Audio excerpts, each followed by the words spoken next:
What's up, guys? Welcome to Roensch Capital Charts. Today we're taking a look at Supermicro computer stock, ticker symbol SMCI, on a variety of time frames in anticipation of the next trading day, Monday, March 11th.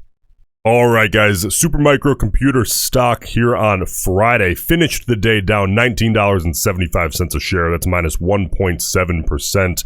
Keep in mind, it is down about another 28 bucks here after hours. But listen, as always, if you look at the volume here on that after hours move, it is quite low. We had a little bit more volume actually earlier in after hours, but as always, it fades heavily as the after hours goes on. And that's when really the majority of this fade in this stock price took place. You have to take movement in the after hours with a grain of salt.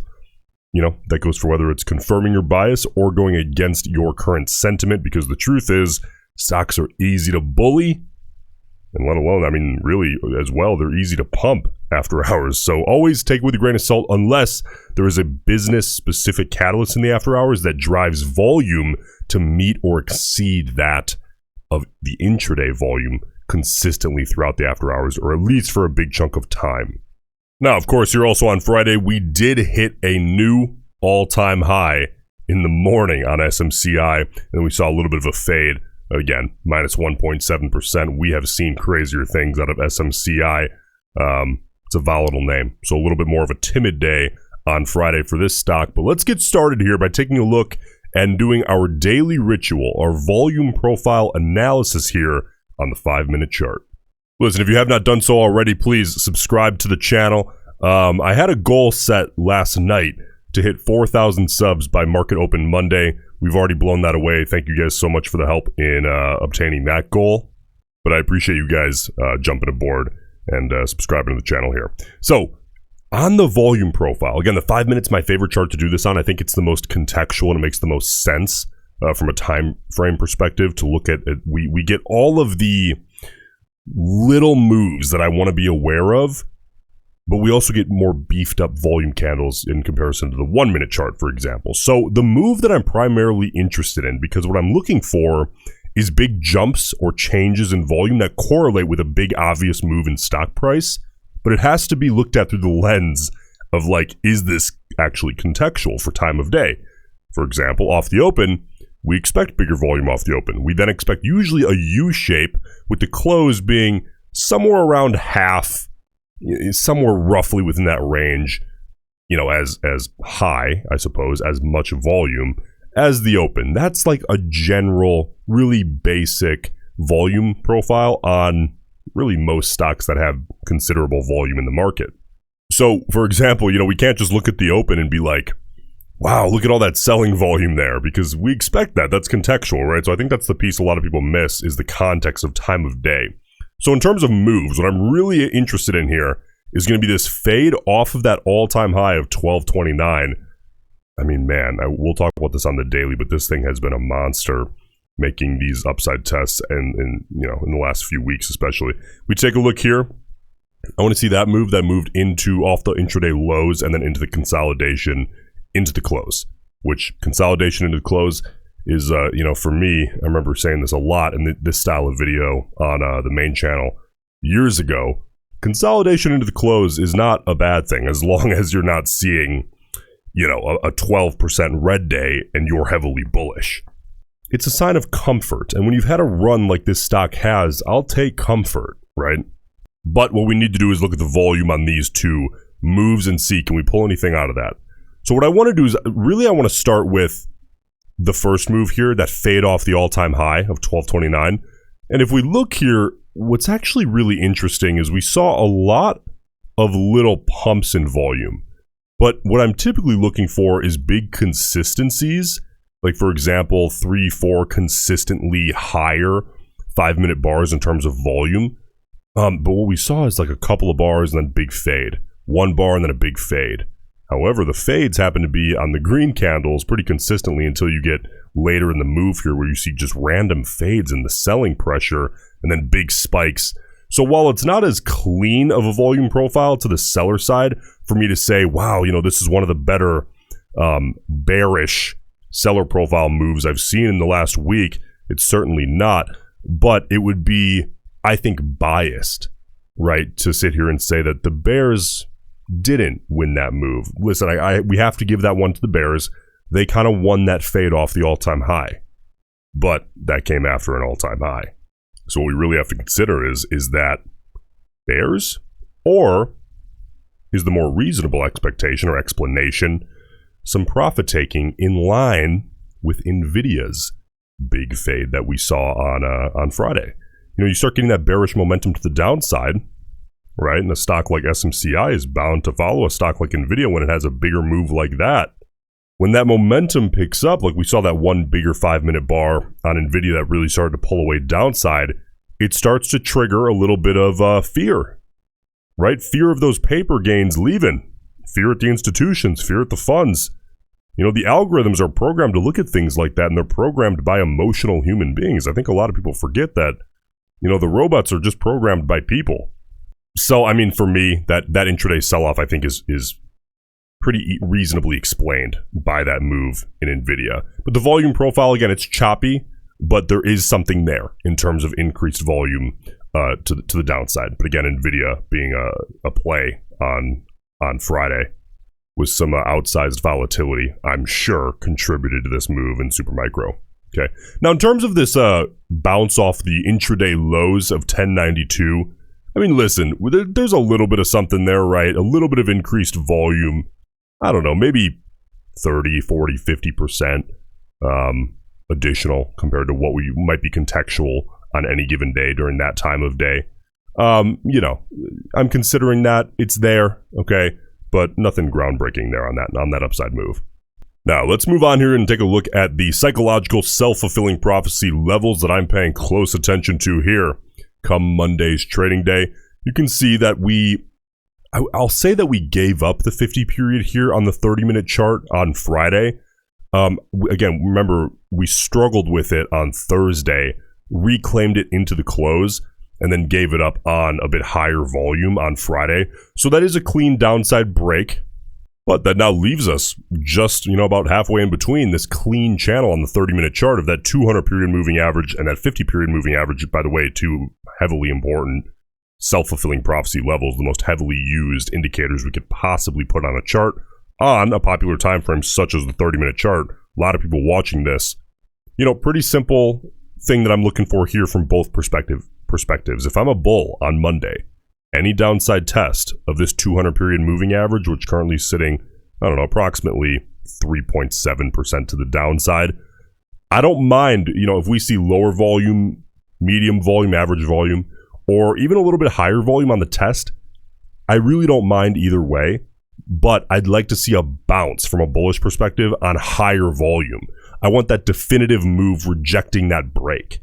Okay, but the primary objective if you're a bull come Monday on the 30-minute chart in particular is about a 4% upside move at least to crack upside back above that 50 period moving average, you know, which of course will be a little bit different in terms of where that sits come Monday since it moves rather easily on the 30-minute chart.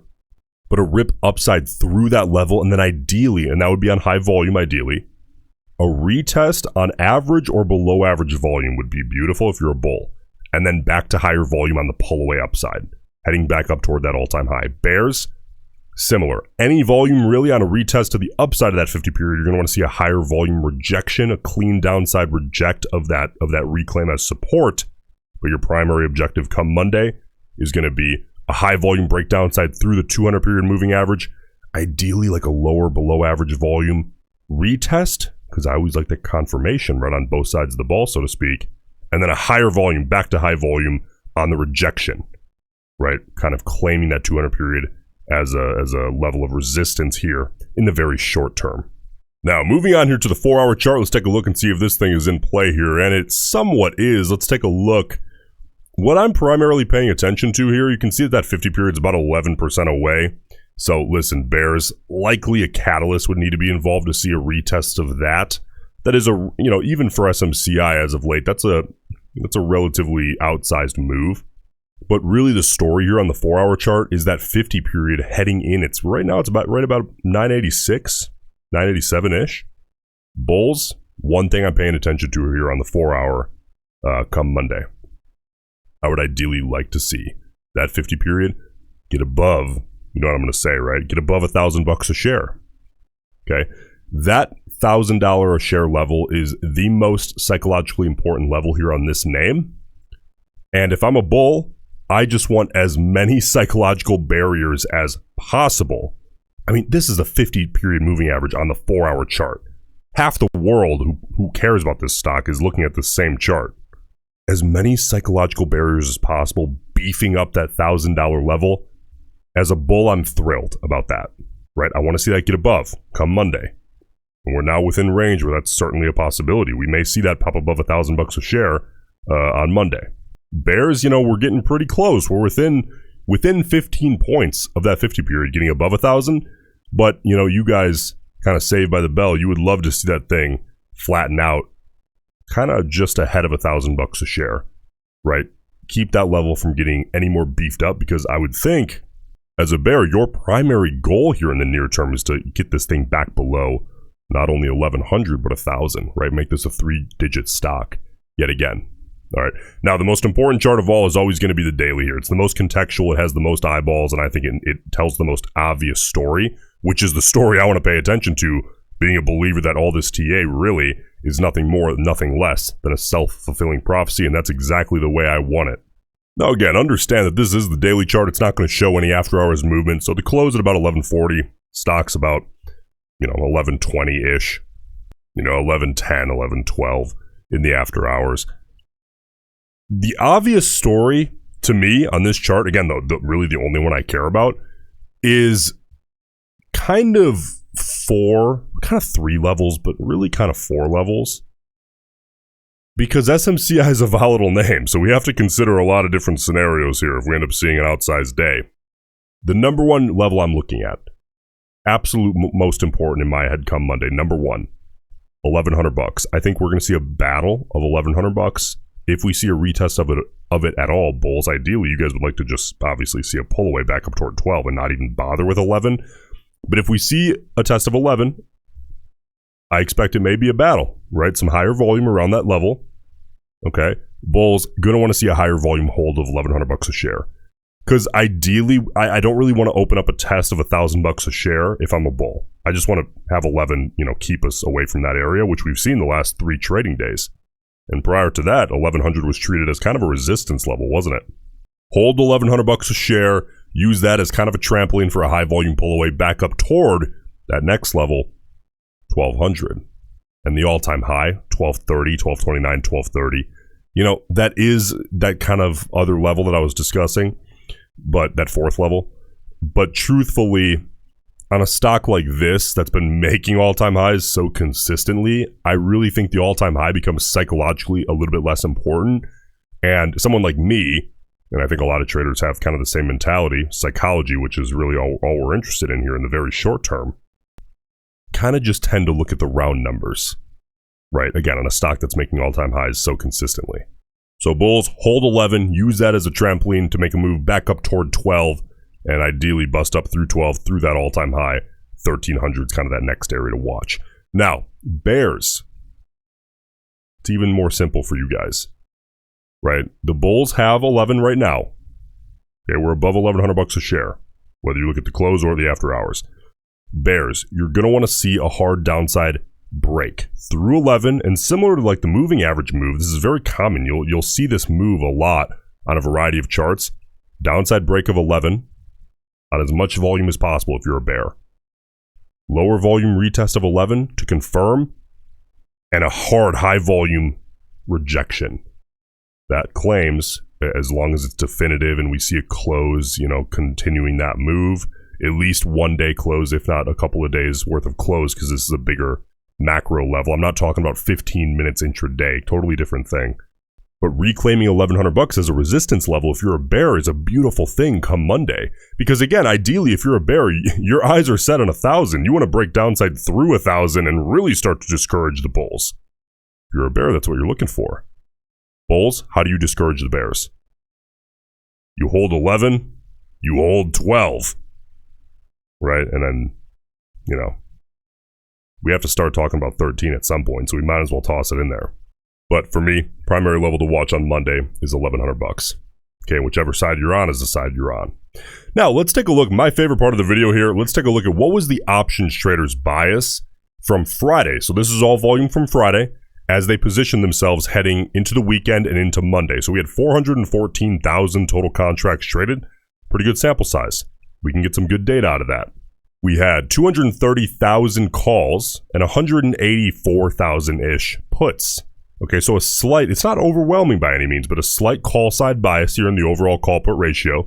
But if we start breaking this down by time frame, by delta range, now if you look here, this is actually very interesting. Every single delta range is leaning call heavy, except for that shorter term speculation delta range, the 0 to 20, right? Those are those out of the money. On average, a lot shorter dated expiration, right? Speculative, some would say, I would say, kind of gambly style calls and puts. These are the short-term speculators, 96,000 calls and 111,000 puts. So that is the only delta range leaning put heavy, whereas the rest of them are leaning to the call side, giving us an overall ratio that leans call heavy. Listen, before you head out, make sure to cast your vote in the comments section. Just comment what ticker you'd like to see as the wild card stock that I will be covering on Monday, okay? Whichever ticker gets commented the most over the weekend's batch of videos is the winner. And that'll be the ticker that I cover as the wild card name on Monday. So cast your vote, just comment the ticker and or the company name in the comment section. And hey, if you got value out of this video, please subscribe to the channel. I greatly appreciate it, and I'll see you in the next one.